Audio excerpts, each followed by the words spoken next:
Hectic never wanted to be a hero. He was content with his life and wanted to live out his years in quiet, dignified anonymity.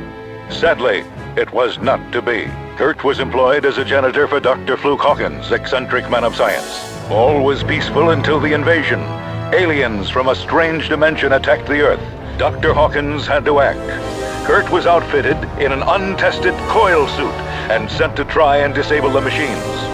There he challenged the alien leader, a grotesque creature named Gunter Glutt, and with Max's aid, Kurt was victorious.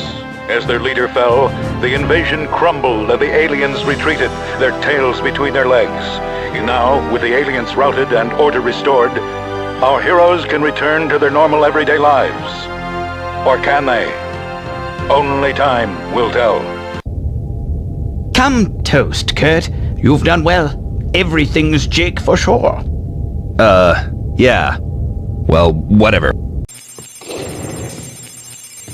It's been around the PC and the Dreamcast, but finally, after only a year, it has made its way onto Sony's console.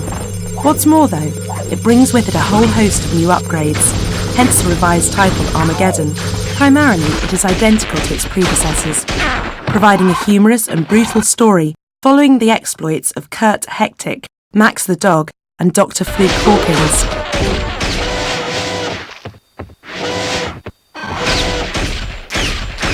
They've listened to all the gripes and moans and turned their attention to cleaning up the game's failings.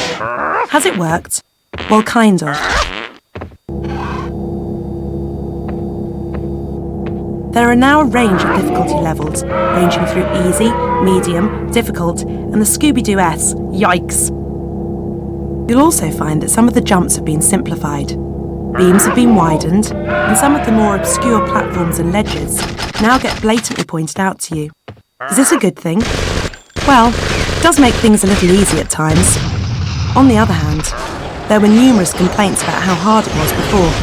Sometimes you just can't win. There's also a wide variety of control methods to pick between, allowing you to tweak the controls to your satisfaction. These orientate primarily around the now mandatory time splitters method, but there are lots of other options available.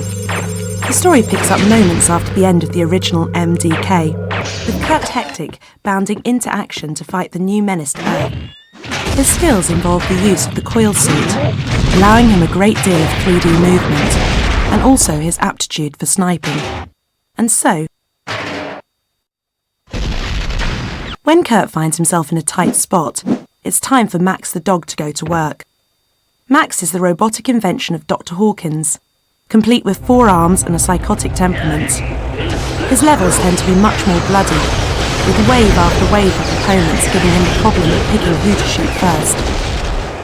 But eventually, even Max gets into trouble. We could destroy their power supply so they stop jamming us. No, I have a better plan. You should destroy their power supply so they stop jamming us. High, low, surplus. Then it's the turn of Dr. Fluke Hawkins himself. The Doctor has a much more relaxed approach to fighting the enemy. His levels are much more concerned with navigating puzzles and gathering bizarre junk to turn into useful items.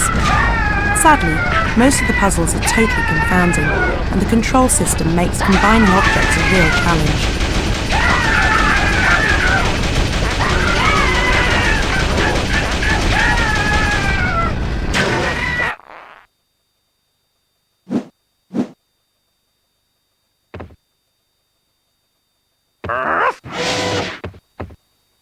So if you can tolerate wildly varying difficulty levels and an often childish sense of humour, along with infrequent save points, although more than the original versions offered, then this may be the game you're looking for.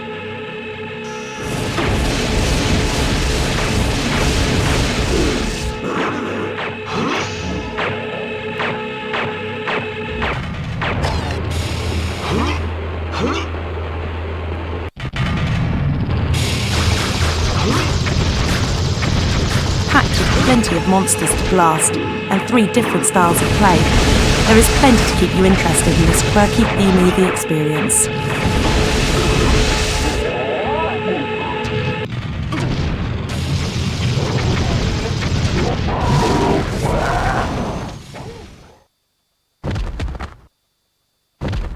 Armageddon.